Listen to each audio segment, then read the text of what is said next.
Well, thanks, Mike. It was an exciting morning inside of Haluba Hall, and testing is still underway as Penn State players are putting their skills to the test in front of NFL personnel, including team scouts and team front office members.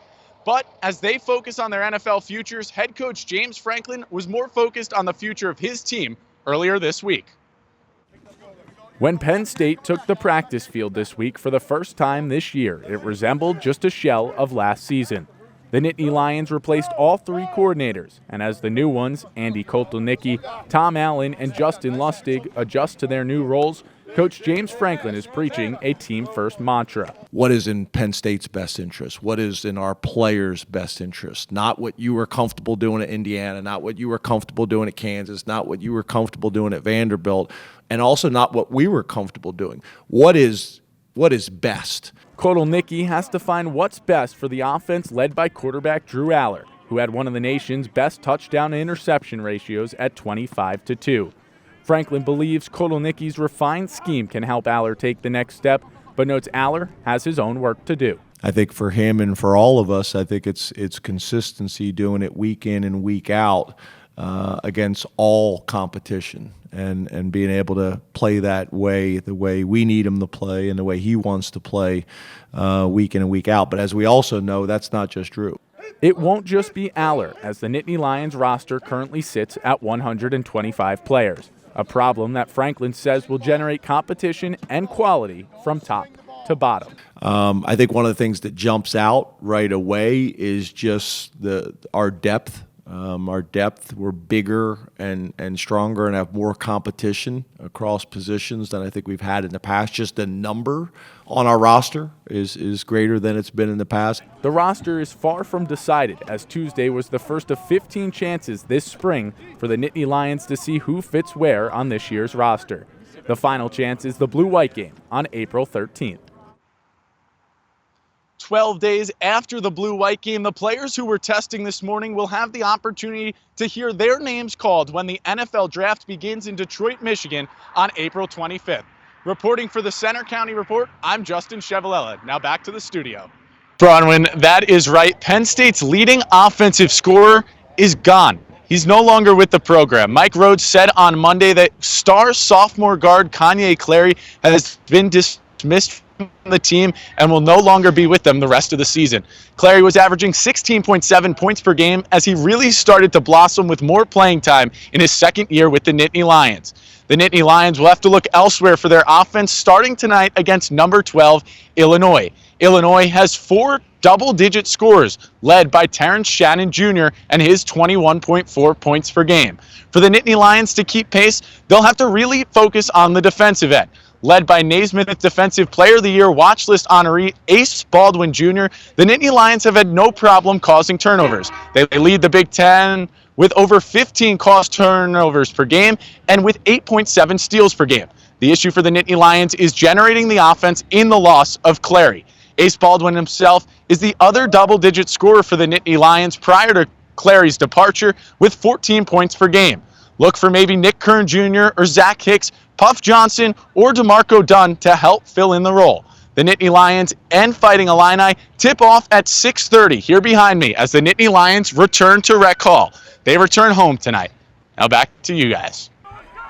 Midway through the opening quarter, running back Caden Wyatt punched in the first touchdown of the campaign for Bishop Guilfoyle, giving the Marauders a 7-0 lead. However, it was the hard-nosed Bald Eagle defense that controlled this game nearly the whole way. There's nothing fancy about us. I mean, if you want to physical, you want to fight, we're going to fight. It's just the way it is, and that we challenged the kids that for last 4 weeks. We knew it was going to be a really physical game because BG was fast, physical, big up front. As for that gritty defensive performance, Bishop Guilfoyle found themselves in the red zone on 3 occasions outside of their touchdown. That Bald Eagle defense held strong and instead forced 3 missed field goals, one of which was a block. Those field goals came from 23, 34, and 41 yards, with Cameron Watkins bursting through the line and deflecting that 41-yarder.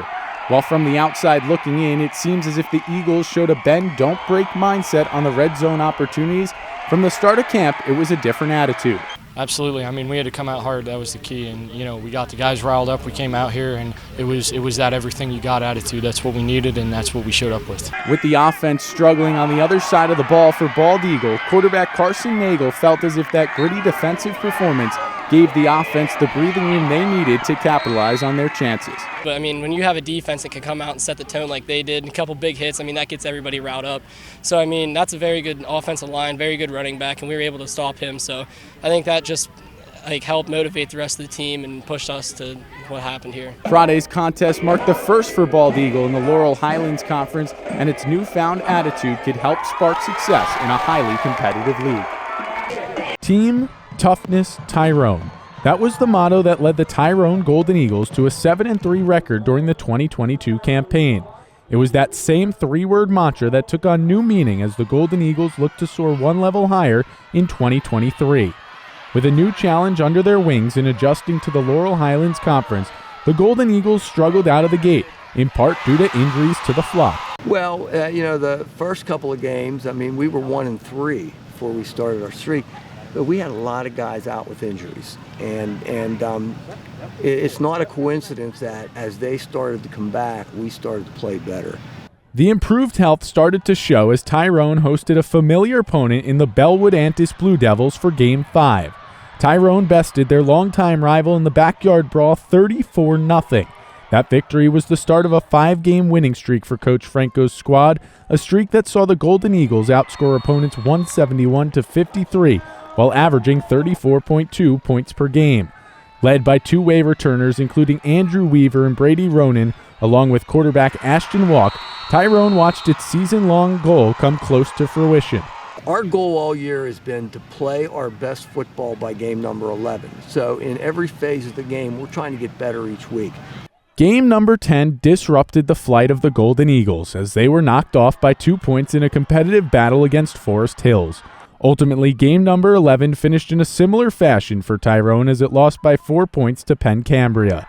Although the season ended in heartbreak, Team Toughness Tyrone prevailed as the Golden Eagles made a slow start turn into a playoff year. Reporting for After the Whistle, I'm Justin Ciavolella. I'm Justin Ciavolella with sports. Penn State basketball returns to the court tomorrow after the Lions' huge return-to-rec upset win. Back in the building that was home from 1929 to 1996, and without leading scorer Kanye Clary, who was dismissed from the team, the Nittany Lions rallied from 14 points down to win 90-89 on Wednesday. A last-second shot from Illinois failed, and fans rushed the court for the second time this season. Tomorrow, it's back to the BJC against Indiana. The Lady Lions will look to snap a losing streak when they travel to Purdue next week after their return to rec didn't end in their favor. Injury-riddled Penn State fell behind early to number 2 Ohio State inside their old home last night and couldn't overcome the deficit. The Buckeyes won 82-69. With its NCAA tournament chances fading and a 6-game losing streak, Penn State plays Purdue on Wednesday. Now across campus, it's a big weekend at Pagula Ice Arena for Penn State hockey. The men's team will play their final home series of the season tonight and tomorrow against number 6 Wisconsin. Game 1 is tonight at 7, and the women's team is playing in the College Hockey America Tournament in a best-of-3 series beginning this afternoon. Now, Penn State field hockey star Sophia Gladio will join the women's national team for Olympic training. She and 3 other college field hockey players will join the team in June, shortly before the Paris Olympics. The senior is a 4-time All-American, Big Ten Player of the Year, and is the reigning Penn State Female Athlete of the Year. A former Penn State athlete is using her talents to give back, both at the university and also on the other side of the world. Sam Kirk has the story. Now that fun is over, Sikelski will start preparing for another season with the Titans. And now to the virtual world. A teaser trailer for EA Sports College Football 25 is out, featuring Penn State's Nittany Lion mascot. This is the first NCAA video game release after a 10-year wait for college football fans. Penn State has been providing reference assets like the Nittany Lion mascot to EA Sports for the game. A statement from Penn State's Director of Licensing and Visual Identity says fans will be very excited with what's to come this summer when EA Sports College Football returns. Well, that's all for sports. Now back to Eric and Reagan. We're going to flip into the action on this breezy Friday night, and oh boy, my body hurts just watching that. Let's flip late into the first quarter. Bellefonte already up as Liam Halterman, the quarterback, keep for the touchdown, looking like Penn State's Bo Pribula.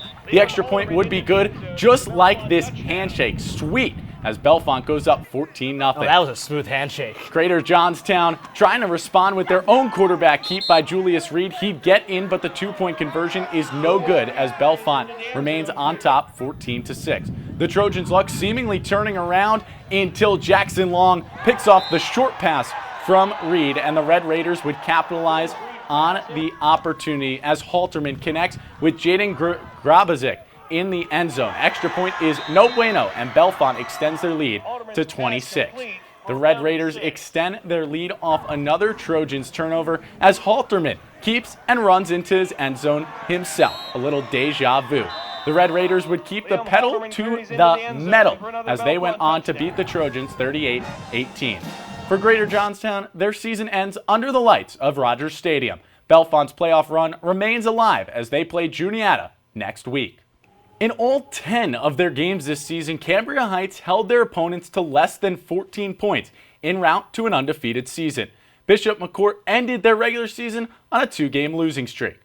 We're going to pick things up in the second half as Bishop McCourt leads 17-10. Third down, Highlanders' Isaac Whalen steps back and fires across the field to Stephen Nellen for a 15-yard gain and a fresh set of down. Cambria Heights goes right back to the air a play later when Whalen rolls out and connects with a diving Marshall Eckenrode for another first down. Talk about showing off the athletics. Eckenrode gets the handoff. It's those athletics and power again, going and bulldozing into the end zone to tie the ball game up at 17 apiece with 2 minutes to go in the third. Now on the ensuing Bishop McCourt possession, John Dila bounces outside, then gets crushed by Garrett Jasper. That was our cold open. You remember that one. We'll watch it in slow-mo again. At the end of the quarter, Angelo Gallucci has trouble with the snap. We've heard that plenty of times.